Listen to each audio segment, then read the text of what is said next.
Bonjour à tous les amis, on se retrouve pour le quintet de mardi, direction l'hippodrome de Compiègne pour l'événement du jour. Très heureux de vous accueillir pour un tout nouveau quintet sur la chaîne YouTube. On revient sur les résultats de vendredi. Dans le quintet, on est 1, 3, 4.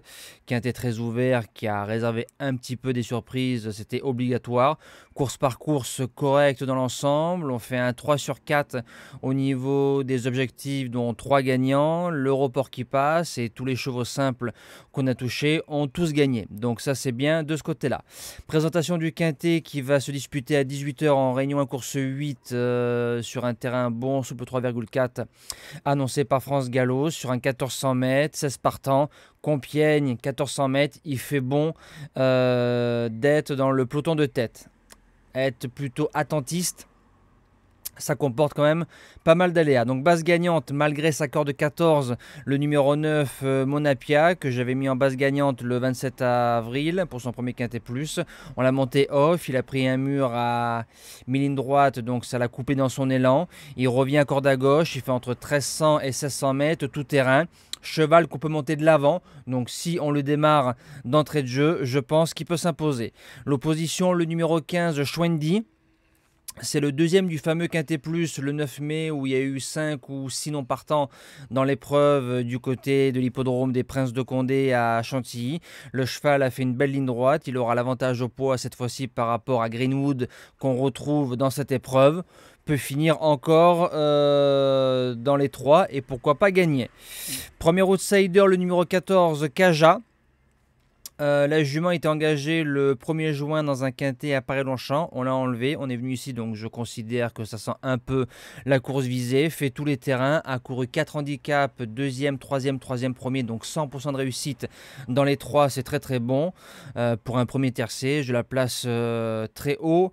Dans ma sélection, deuxième outsider, le numéro 3, Greenwood, du coup qui a été notre base gagnante du quintet plus du 9 mai qui s'est imposé à 12 contre 1. Et je trouve qu'il a fait un truc ce jour-là.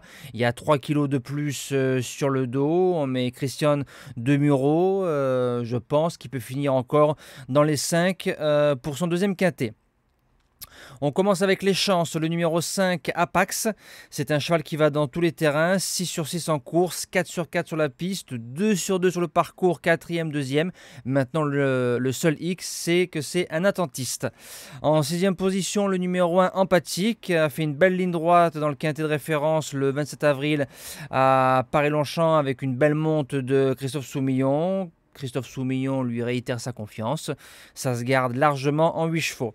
En 7e position, le numéro 2, Book of Life, a aligné Schwendi à l'âge de 2 ans. Donc je considère que c'est une bonne ligne. Un seul handicap, une victoire. A fait 3e pour sa seule sortie sur ce parcours-là. Tout terrain lui aussi. Maintenant, vaut-il 41,5 de valeur. Rendez-vous après le poteau.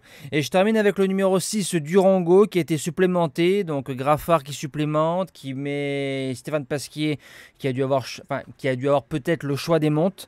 C'est un cheval qui a fait 3e d'un quintet plus, maintenant 1400 mètres pour la première fois, point d'interrogation.